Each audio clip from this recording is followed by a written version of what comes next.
Hi guys, this is Dynamo. Welcome to AutoCAD 2026 and మనకి ఇందులో basics version నుంచి pro level దాకా ఎలా వెళ్ళాలనేది మొత్తం ఇంట్రడక్షన్ అనేది చెప్తాను ఈరోజు.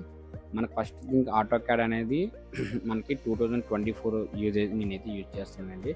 ఇందులో మనకి ఏంటంటే ఇంట్రడక్షన్ మొత్తం నేను చెప్తానండి. ఇంట్రడక్షన్లో అయితే నేను ట్యాబ్స్, అప్లికేషన్ మెయిన్ బారు, క్విక్ టూల్ బారు, కమాండ్స్, టైటిల్ బారు, క్రాస్ హెయిర్, యూట్యూబ్, నావిగేషన్ బారు, ఇదంతా దీన్ని వర్క్ స్పేస్ అంటారు. ఇది యూసీ ఐకాన్ అండి. అండ్ ఇది కమాండ్ అండి. ఇది అప్లికేషన్ స్టేటస్ బారు. యాక్చువల్గా వీటిలో మొత్తం వీటి గురించి అయితే నేను డౌన్లోడ్ చేసేది ఉంచాను ముందుగానే.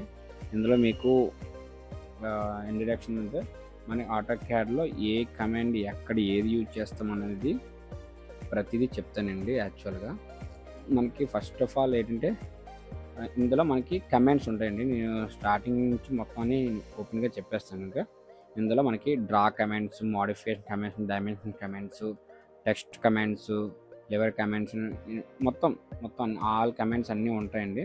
ఇందులో లాస్ట్కి వచ్చేసరికి మీకు ఈ 12 వీటి గురించి కూడా నేను కమాండ్లు అనేది పెడతాను మోస్ట్లీ. ఎందుకంటే ఇంపార్టెంట్ ఏదైతే కమాండ్స్ ఉన్నాయో నేను వాటి మీద ఫస్ట్ వీడియోస్ అన్నీ చేసి పెడతానండి. ఓకేనా. ఇది మామూలుగా బేసిక్ లెవెల్గా చెప్తాను ఇవన్నీని. ఓకే.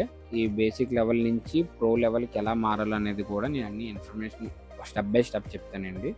ఓకేనండి. ఇప్పుడు AutoCAD అయితే ఇన్స్టాల్ ఎలా చేయాలనేది మనకి ఎవరైనా రిక్వెస్ట్ చేస్తే నేను కింద కామెంట్ పెడితే నేను ఫైల్ ఒక లింక్ అనేది పెడతాను. పెట్టి మీకు ఎలా ఓపెన్ చేయాలి, ఎలా ఇన్స్టాల్ చేయాలో కూడా దానికి అన్నీ నేను చెప్తాను ఓపెన్గా. ఓకేనండి. మనకి ఏంటంటే AutoCADలో మనకి ఎలా కావాలి, ఏ విధంగా డ్రాయింగ్ చేయాలన్న అన్నీ చెప్తాను. ఇందులో 2D 3D అన్నీ చేయొచ్చు. ఇందులో సివిల్, ఎలక్ట్రికల్, ప్లంబింగ్, మెషినిస్ట్ ఏదైనా మనం ఈ AutoCADలో చేసుకోవచ్చండి. మీకు అప్లికేషను ఎలా ఇన్స్టాల్ చేయాలో అండ్ దాని సిస్టమ్ ఎంత కెపాసిటీ ఏంటనేది నాకు కింద ఎవరైనా కామెంట్ చేస్తే నేను స్టెప్ బై స్టెప్ ప్రొసీజర్ అనేది చెప్తానండి. లింక్ కూడా నేను ప్రొవైడ్ చేస్తాను.